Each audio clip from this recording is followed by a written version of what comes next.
आणि यानंतर काही राजकीय बातम्या।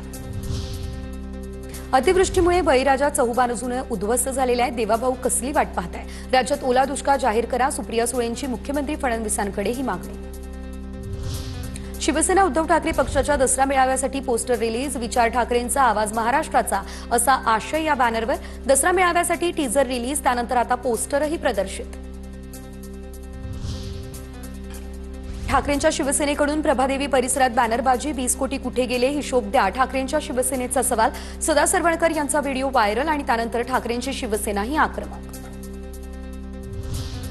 लक्ष्मण हाके जरी खालच्या भाषेत बोलत असतील तरी महाराष्ट्राचा सुसंस्कृतपणा टिकवण्यासाठी आमच्यासारखे लोक आहेत, युगेंद्र पवार यांचं विधान। गोपीचंद पडळकर यांनी जयंत पाटील हे ज्येष्ठ नेते असताना त्यांचे वडील काढणं हे चुकीचं, भारतीय जनता पार्टीच्या नेत्यांनी त्यांना समज द्यावी, युगेंद्र पवार यांची पडळकरांवर प्रतिक्रिया।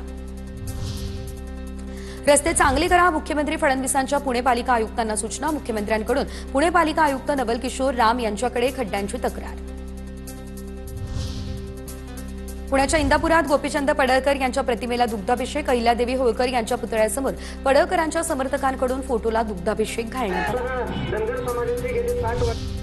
मंत्रालयाच्या मुख्य गेटमधून आमदारांची गाडी सोडली जात नाहीये, त्यामुळे मोठी समस्या या आमदारांना होते। आमदार निवासाच्या गेटमधून आमदारांची गाडी जाताना त्रास होतो, त्यामुळे यावर तोडगा काढावा, मनीषा कायंदे यांची मागणी। राज्यातील 32 जिल्हा परिषदा आणि 336 पंचायत समित्यांच्या सार्वत्रिक निवडणुकांसाठी राज्य निवडणूक आयोगानं आज मतदार यादीचा कार्यक्रम जाहीर केला। त्यानुसार प्रारूप मतदार यादीवर 8 ते 14 ऑक्टोबर 2025 या कालावधीमध्ये हरकती आणि सूचना दाखल करता येणार। जागतिक आयुर्वेद दिनानिमित्त जपानमधील टोकियो शहरामध्ये भारतीय दूतावासाकडून आयुर्वेद दिन साजरा। उद्योगमंत्री उदय सामंत यांची या कार्यक्रमाला उपस्थिती।